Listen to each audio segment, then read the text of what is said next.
Today on the Roadhouse, got a little S10 project that I'm thinking about doing. It runs and drives right now, but I'm thinking about making an off-road only vehicle here and retiring it from my daily driving. So need your all's ideas, and as always, comment below and let me know what you think and what you would do if it was yours. Appreciate it. Thanks.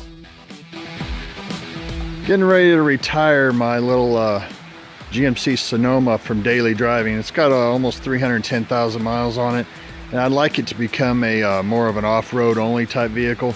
So I do have an awesome fabricator, but I also want to know what other people have done on their little S10s like this.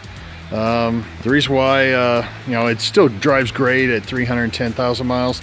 It's just that my son used it for a while. He had a blowout on the front on the other side. I had a blowout on the back, and it right there, and it shows a little rust that was underneath these ZR2 type fenders that it's got here. So, you know, it's been used and abused a little bit. I got the 2 new tires for the front for it, but I'm debating putting on a 11-link kit on the front of it and lift up the back just a little bit, and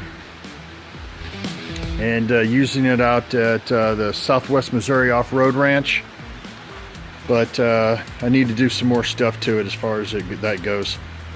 But this little truck has been really good for me, and let me know what you think about making it an off-road only vehicle and what you would do to it.